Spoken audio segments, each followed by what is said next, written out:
Bismillahirrahmanirrahim. Alhamdulillah Rabbil Alamin. Wassalatu wassalamu ala asyrafil anbiya'i wal mursalin Sayyidina Muhammadin wa ala alihi wa sahbihi ajma'in. Alhamdulillah, para jemaah dirahmati Allah Subhanahu wa taala.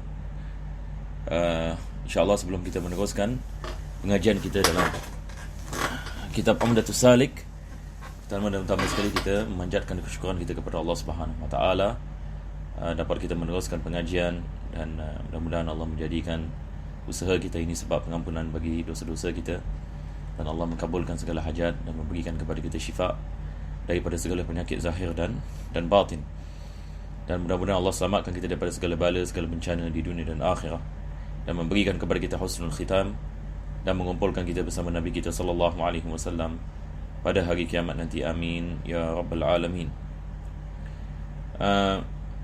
Semalam ini kita pengajian yang lepas kita sedang membicarakan berkenaan dengan apa yang dikenali sebagai al-istikhlaf, iaitu kita menggantikan imam. Kalau sekiranya imam membatalkan solatnya, bagaimana makmum menggantikan imam. Dan ini selain daripada solat Jumaat, yang mana penulis tidak membicarakan tentang solat Jumaat. Solat Jumaat insya-Allah akan dibicarakan apabila tiba dalam bab ini solat Jumaat.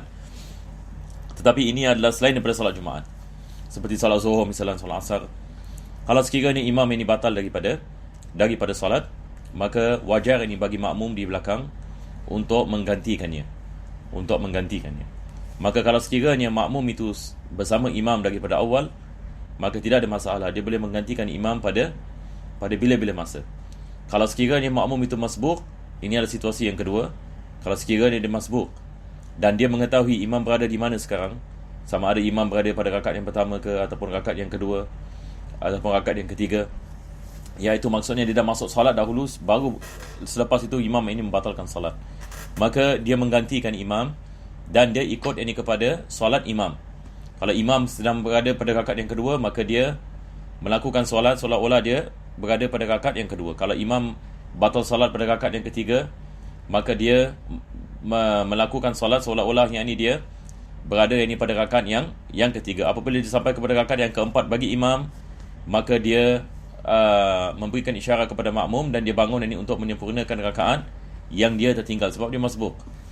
Kalau sekiranya seseorang itu dia datang daripada luar, iaitu dia bukan makmum dan dia bukan masbuk, dan imam ini telah membatalkan salat, dan dia lihat imam ini telah membatalkan salat, maka dia pun kedepankan dirinya untuk menjadi imam.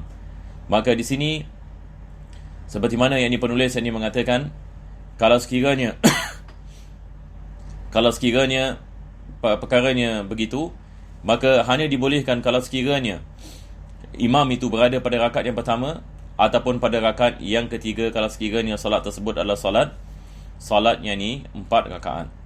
Maka selain daripada itu, maka tidak dibolehkan baginya untuk dia menggantikannya.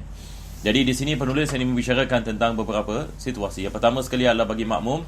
Sebelum itu juga dia membicarakan tidak dibolehkan menggantikan imam kalau dia tidak layak menjadi imam. Seperti seorang wanita tidak layak menjadi imam kalau belakangnya adalah orang lelaki. Begitu juga budak kecil yang belum memayis, maka tidak dibolehkan baginya untuk mengganti imam. Selepas itu dia membicarakan tentang masbuk, dan masbuk terbagi kepada dua bahagian. Sama ada masbuk yang mengetahui imam berada di mana sekarang, ataupun masbuk yang tidak mengetahui. Kalau dia mengetahui, maka dia ikut ini kepada imam, kepada apa yang imam berada sekarang itu. Dan kalau sekiranya dia tidak mengetahui, maka dia lihat ini kepada makmum. Kalau sekiranya makmum ini duduk misalan, maka dia mengetahui sekarang ini adalah masa untuk dia melakukan tasyahud awal, ataupun dia lihat ini makmum ini bangun, maka dia mengetahui sekarang ini adalah daripada rakaat yang ketiga. Jadi dia lihat ini kepada makmum. Kalau sekiranya dia tidak mengetahui imam ini berada di mana setelah imam membatalkan salat. Dan akhir sekali adalah seorang yang belum lagi masuk ke dalam salat dan imam membatalkan salat, maka dia masuk ke dalam salat. Kalau sekiranya dia mengetahui imam sedang berada pada rakaat yang pertama ataupun rakaat yang ketiga, baru ini dia boleh menggantikan. Kalau tidak, dia tidak boleh menggantikannya, maka makmum yang lain yang menggantikan. Berkenaan dengan niat, seperti mana penulis ini mengatakan, tidak diwajibkan kita niat bermakmum ini kepada khalifah, yakni orang yang menggantikan, sebab niat ini kepada imam yang pertama sudah yakni mencukupi. Jadi dengan itu kita dah habis membicarakan tentang perkara yang bersangkut paut dengan istikhlaf. Sekarang ini insya-Allah taala kita kembali kepada kitab bagi pengajian hari ini untuk kita membicarakan tentang al-imamah, yakni berkenaan dengan siapa yang lebih layak menjadi imam. Maka penulis ini mengatakan aulan nas bil imamati al-afqahu thumma al-aqra'u thumma al-awra'u thumma al-aqdamu hijratan wa waladuhu. Jadi yang pertama sekali, yang paling afdal sekali, yakni yang menjadi imam adalah al-afqah. Ini dalam mazhab al-Imam Syafi'i. Begitu juga dalam mazhab ini al-Imam Abu Hanifah, dan juga ini bagi mazhab Imam Malik. Maka mereka kedepankan al-afqah. Apa ini maksudkan dengan afqah? Iaitu yang paling alim dalam hukum ahkam, yang bersangkut paut dengan ilmu fiqh, lebih-lebih lagi dalam bab salat. Sebab yakni imam apabila dia melakukan salat, kalau dia melakukan kesilapan, dia mengetahui bagaimana dia nak menampalkan kekurangan tersebut. Misalan kalau dia terlupa nak melakukan tasyahud awal dan dia naik kepada rakaat yang ketiga, kalau dia mengetahui, maka dia mengetahui bahawasanya dia tidak boleh kembali kepada tasyahud awal. Mungkin makmum di belakang mengatakan subhanallah supaya dia kembali, tetapi dia mengetahui kalau dia kembali, yakni ia boleh membatalkan salatnya disebabkan dia telah melakukan yang wajib, iaitu qiyam, dan tidak dibolehkan baginya untuk kembali yakni kepada sunnah, iaitu tasyahud awal. Dan juga dia mengetahui yakni berkenaan dengan kalau sekiranya dia tertinggal yakni bacaan Al-Fatihah, bagaimana yang dia nak menggantikannya. Dan begitu juga dengan masalah sujud sahwi, misalan adakah disunatkan dia melakukan sujud sahwi ataupun tidak disunatkan dia melakukan sujud sahwi. Kalau sekiranya dia tertinggal kunut, apa yang harus ini dilakukan? Kalau sekiranya dia tertinggal selawat atas Nabi SAW, apa yang dia harus ini melakukan, dan sebagainya.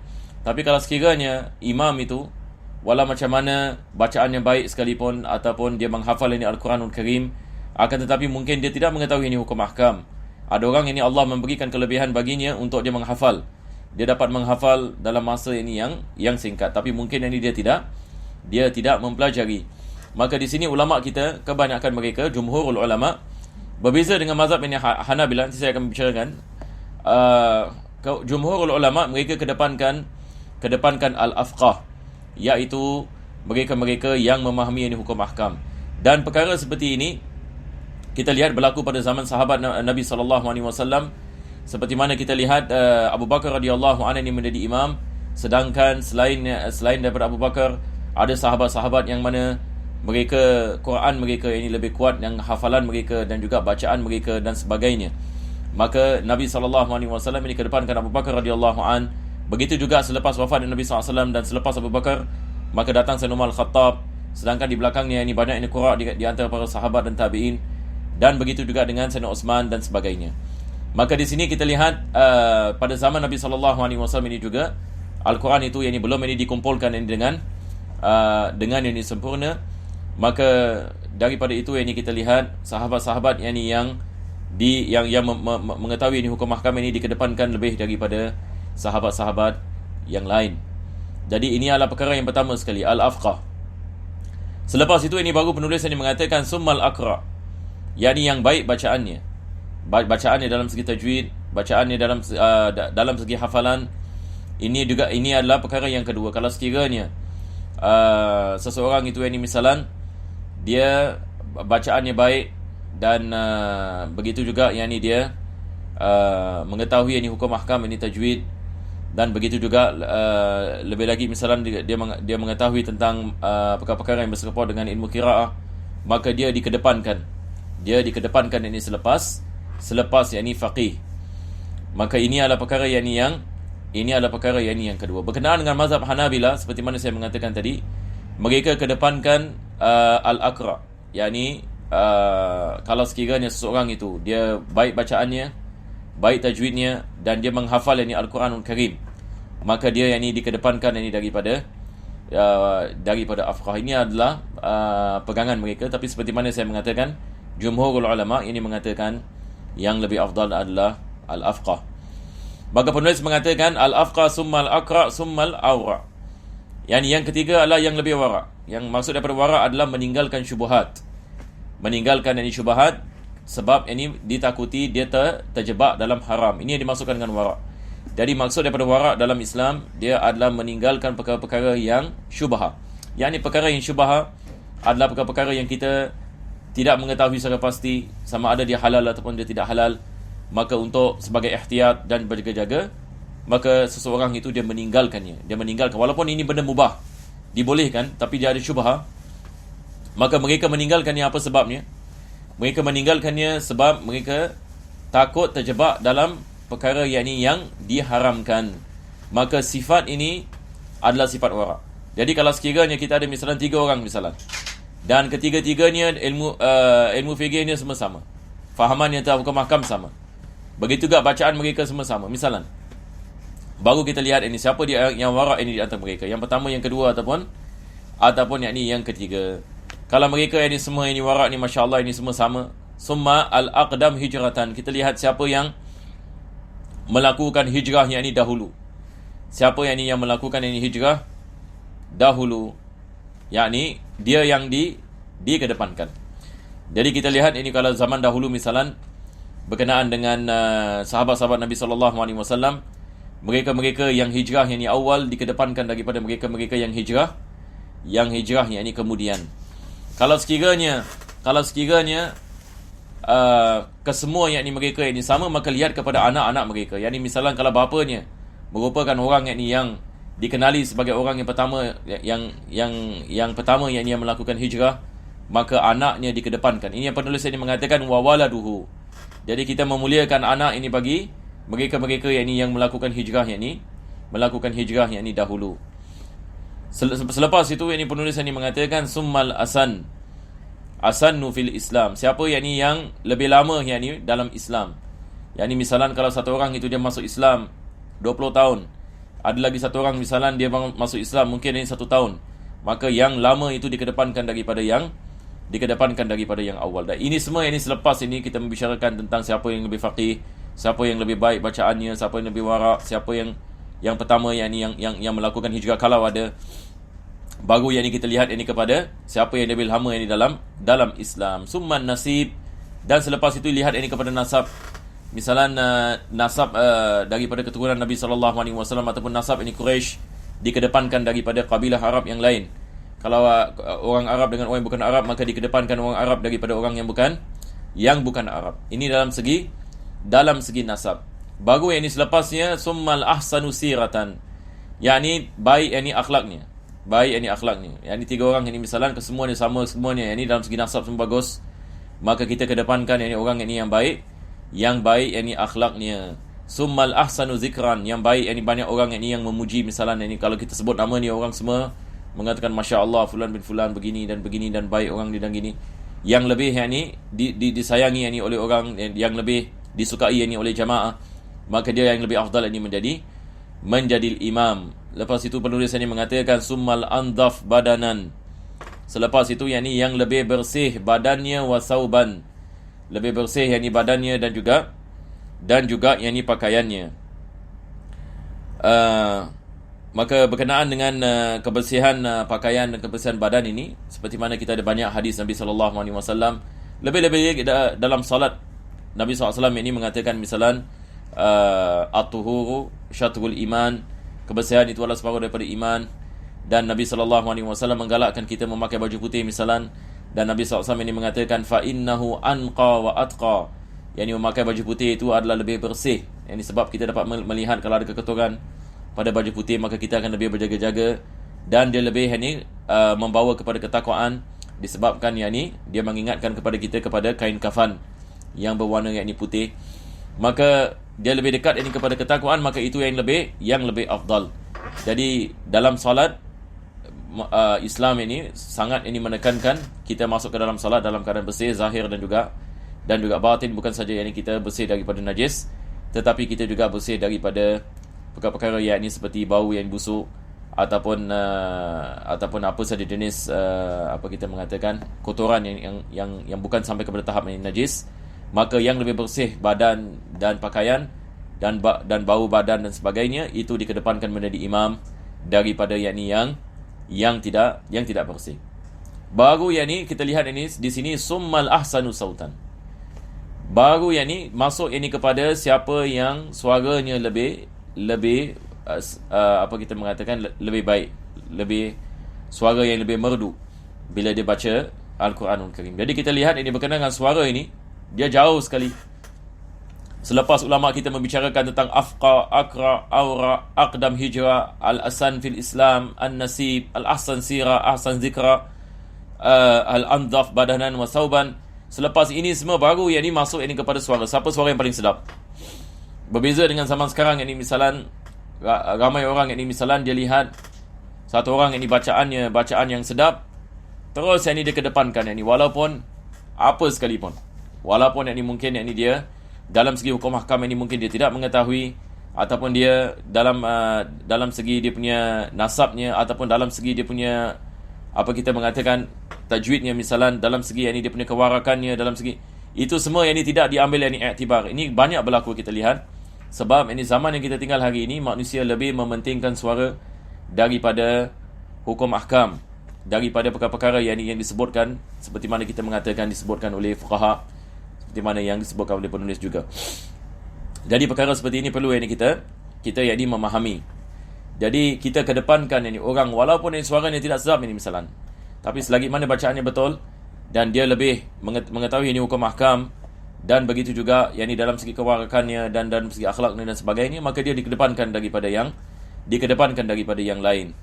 Summal ahsanu suratan. Selepas itu baru yang ni siapa yang paling cantik badannya.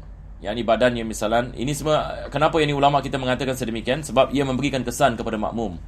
Makmum ini apabila lihat ini kepada imam, misalnya imam bersih, imam apa kita mengatakan imam orang yang baik akhlaknya, yang mereka menyukai misalan, ini memberikan kesan ini kepada mereka di dalam salat itu, sebab ini Islam membicarakan tentang hukum ahkam ini.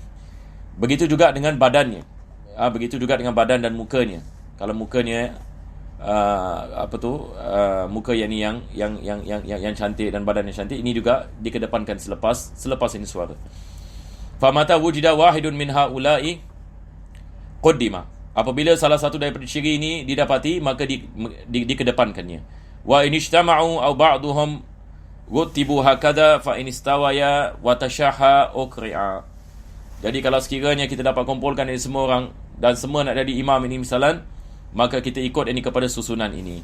Kalau sekiranya semua sama dalam segi kefakihannya, dalam segi bacaannya, dalam segi kewarakannya, dalam segi siapa yang pertama melakukan hijrah dan nasabnya dan umurnya, dan siapa yang lebih lama dalam Islam, semua ini sama, maka di sini penulis ini mengatakan ukri'a, iaitu mereka melakukan qur'ah, dan qur'ah ini adalah undi. Tapi ini perkara seperti ini biasa tidak berlaku. Jadi biasanya di masjid-masjid misalan di Timur Tengah dan sebagainya, mereka apabila nak memilih imam, lebih lagi seperti tempat-tempat misalan di Hadramaut ini sebagai misal, maka mereka prihatin orang ini yang menjadi imam mesti ada ciri-ciri yang disifatkan. Kalau tidak, ini mereka tidak kedepankan sembarang orang ini menjadi imam. Sebab kadang-kadang kita lihat ada banyak orang ini suaranya sedap, tetapi yang dikedepankan adalah orang yang lebih tua usianya dan misalan lebih wara' dan lebih memahami ini hukum ahkam. Kita lihat banyak sekali mereka ini dikedepankan, walaupun ini di belakang mungkin ada pemuda-pemuda yang hafal Quran, ataupun pemuda-pemuda yang Masya Allah bacaannya merdu misalan, maka tetap ini kita lihat para ulama mereka kedepankan siapa yang lebih afqah dan juga yang lebih akra dalam seperti mana apa kita membicarakan. Jadi insya-Allah para jemaah sekalian, kita berhenti di sini dan insya-Allah kita akan menyambung pada kali yang akan datang. Penulis ini mengatakan wa imamul masjidi wasakinul bait walau bi ijaratin muqaddaman. Sebab itu penulis membicarakan tentang siapa yang dikedepankan, pemilik ini rumah, imam masjid, ataupun orang yang tinggal di rumah, ataupun orang yang menyewanya, ataupun dan sebagainya. Siapa yang kita nak kedepankan, insya-Allah kita tangguhkan pada kali yang akan datang. Sallallahu alaihi wasallam Muhammadin wa ala alihi wasallam. Alhamdulillahirabbil alamin.